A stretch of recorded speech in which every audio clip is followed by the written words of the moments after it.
Malaysia, Saudi আরব সহ যে আমাদের শ্রম বাজারগুলোতে যে কর্মীরা যায় তাদের জন্য একটি আলাদা ভাড়া।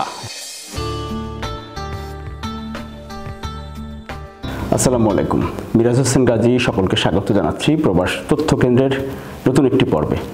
প্রবাসী বন্ধুরা বা বিদেশগামী কর্মী এবং যারা বিদেশে যাতায়াত করেন তাদের জন্য বেশ কিছুদিন ধরে উড়োজাহাজের টিকিটের যেই ঊর্ধ্বমুখী অর্থাৎ লাগামহীন যেই ভাড়া, বিমানের ভাড়া সাধারণত আমরা বলে থাকি উড়োজাহাজের ভাড়া, সেই বিষয়টি নিয়ে বিভিন্ন সময় আপনারা অভিযোগ করছেন, আমরাও বিভিন্ন সময় চেষ্টা করছি এই বিষয়টি নিয়ে সংবাদকর্মী হিসেবে সংশ্লিষ্টদের কাছে তুলে ধরার জন্য। আপনারা জানেন যে এর আগে প্রবাসী কল্যাণ ও বৈদেশিক কর্মসংস্থান মন্ত্রণালয়ের উপদেষ্টা সহ অন্যান্য সংশ্লিষ্ট মন্ত্রণালয়, বেসামরিক বিমান চলাচল ও পর্যটন মন্ত্রণালয় সহ সংশ্লিষ্ট মন্ত্রণালয় একটি বৈঠক করে কিছু সুপারিশ এবং কিছু পরামর্শ বা দিক নির্দেশনা নিয়ে তারা কাজ করছিলেন।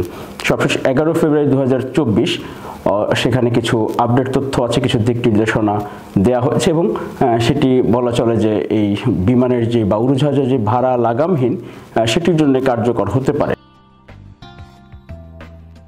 বেসামরিক বিমান পরিবহন ও পর্যটন মন্ত্রণালয় থেকে জারি করা নির্দেশনায় যেটি বলা হয়েছে যে অনতিবিলম্বে গ্রুপ টিকিট বুকিং সহ যে কোনো প্রকার টিকিট বুকিংয়ে গমনোচ্ছু যাত্রীর নাম, পাসপোর্ট নম্বর এবং পাসপোর্টের ফটোকপি দিয়ে বুকিং সম্পন্ন করতে হবে। বুকিং দেওয়ার 3 দিনের মধ্যে সংশ্লিষ্ট যাত্রীর নামে টিকিট ইস্যু করতে হবে। এই 3 দিন বা 72 ঘন্টার মধ্যে যদি টিকিট ইস্যু করা না হয় তাহলে এয়ারলাইন্স কর্তৃপক্ষ স্বয়ংক্রিয়ভাবে ওই টিকিট বাতিল করবে।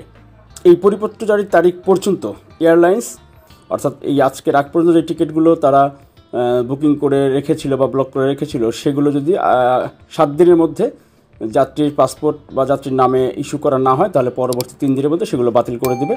গ্রুপ বুকিংয়ের ক্ষেত্রে টিকিটের প্রকৃত বিক্রয় মূল্য বিক্রির সঙ্গে সঙ্গে বেসামরিক বিমান পরিবহন পর্যটন মন্ত্রণালয়কে অবহিত করতে হবে এবং মন্ত্রণালয় তা জনগণের সামনে যা সরাসরি প্রদর্শনের জন্য ওয়েবসাইটে প্রকাশ করবে। এটি মন্ত্রণালয় থেকে সকল প্রকার এয়ার টিকিট অনলাইনে বিক্রির ব্যবস্থা করতে হবে এবং টিকিট বিক্রিতে টিকিটের দাম অনলাইনে এবং টিকিটের গায়ে প্রদর্শিত থাকতে হবে, অর্থাৎ টিকিটের মূল্য লেখা থাকতে হবে। এয়ারলাইন্স এবং ট্রাভেল এজেন্সিসমূহ অবশ্যই বেসামরিক বিমান চলাচল বিধিমালা যথাসময়ে ট্যারিফ ফিলিং এর বিধান মেনে চলবে এবং বাংলাদেশ বেসামরিক বিমান চলাচল কর্তৃপক্ষ বেবিচকের অনুমোদিত ট্যারিফ বেবিচকের নিজস্ব ওয়েবসাইটে প্রকাশ করবে। এয়ারলাইন্স কিংবা ট্রাভেল এজেন্সি সমূহ সংশ্লিষ্ট বিমান সংস্থা কর্তৃক বেবিচক বরাবর দাখিলকৃত ভাড়ার অতিরিক্ত ভাড়ায় টিকিট বিক্রি করা থেকে বিরত থাকতে হবে। একই সাথে ট্রাভেল এজেন্সি সমূহ বাধ্যতামূলকভাবে যাত্রীকে এয়ারলাইন্স হতে প্রাপ্ত মূল্য সম্বলিত টিকিট প্রদান এবং টিকিট বিক্রি রসিদ দিবে। চাহিদা না থাকা সত্ত্বেও কিংবা চাহিদার অতিরিক্ত টিকিট মজুত করে অন্য এজেন্টের মাধ্যমে এয়ার টিকিট বিক্রি করলে টিকিটের মূল্য বৃদ্ধি পেলে বাংলাদেশ ট্রাভেল এজেন্সি নিবন্ধন নিয়ন্ত্রণ বিধিমালা 2022-এর বিধি 15 অনুযায়ী মূল ট্রাভেল এজেন্সির নিবন্ধন সনদ স্থগিত বা বাতিল করা হবে।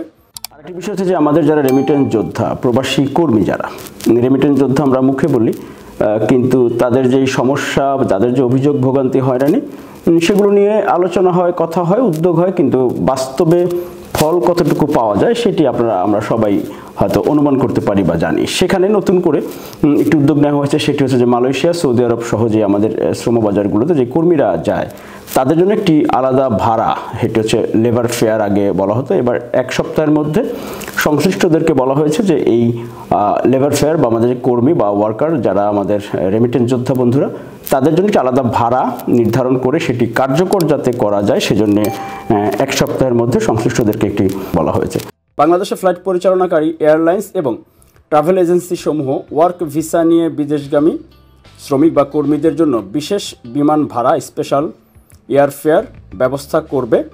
মধ্যপ্রাচ্য ও মালয়েশিয়া সহ প্রবাসী কর্মীদের টিকিট ভাড়া কমানোর জন্য আগামী 7 দিনের মধ্যে বিমান বাংলাদেশ এয়ারলাইন্স সহ সকল এয়ারলাইন্স ও board of airlines representative BAR পদক্ষেপ গ্রহণ করবে। বাংলাদেশ ট্রাভেল এজেন্সি নিবন্ধন নিয়ন্ত্রণ আইন 2013 অনুযায়ী অনিবন্ধিত ট্রাভেল এজেন্সির মাধ্যমে টিকিট বিক্রি বন্ধ করতে হবে।